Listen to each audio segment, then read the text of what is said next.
Want to know what the most super of all superfoods from the wild is? In my opinion, it might just be nettle seeds. Many people know that nettles are nutritionally a superfood, and the seeds are the most nutrient-rich part of the plant. Nettle seeds are a superb mood booster, and this mood-boosting property of nettle seeds is a reason why they have been, and indeed still are, used as a tonic for people with fatigue, exhaustion, for people who are burnt out, run down, low in energy, and generally lacking that zest for life. On top of all this, nettle seeds are good for boosting your immune system, as well as being good for your skin, hair, supporting the kidneys, and for strengthening the adrenals, and so helping with an underactive thyroid. They're also full of vitamin C and essential fatty acids, and are generally considered to be a nutritional powerhouse. And typically they're ready to harvest mid to late summer, so July and August.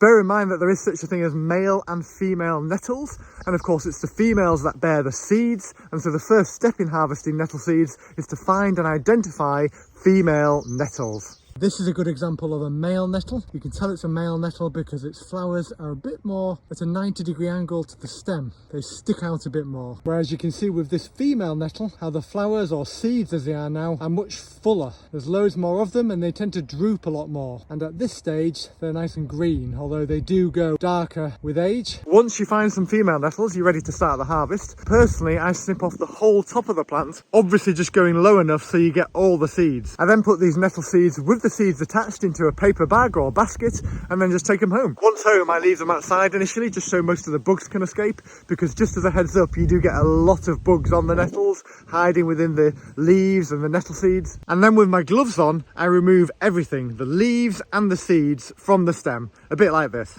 I then use my hands to collect the seeds from the debris.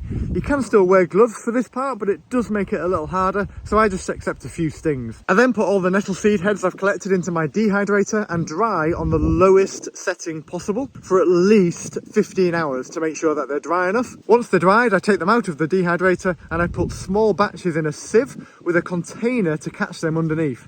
I then just use the back of a spoon to scrape the seeds through the sieve and into the container, just leaving the tiny stalks that hold the seeds behind in the sieve. Nettle seeds, in my opinion, taste delicious, and they can be used in exactly the same way that you would poppy seeds or sesame seeds. So for example, you can bake them into bread and cakes, you can sprinkle them over cereal, porridge, sprinkle them into salads, pasta dishes, soups, cheese on toast. So many ways to use them. The nettle debris that you have left behind, like the leaves and the stems, don't have to be wasted. You can actually use them to make a natural fertilizer. All you need to do is put them into a bucket with some water, leave them for a few weeks until it starts smelling disgusting. That's when you know it's ready, and then you can just use it to sprinkle over your garden plants. You can of course dilute it a bit first if you want to make it go further.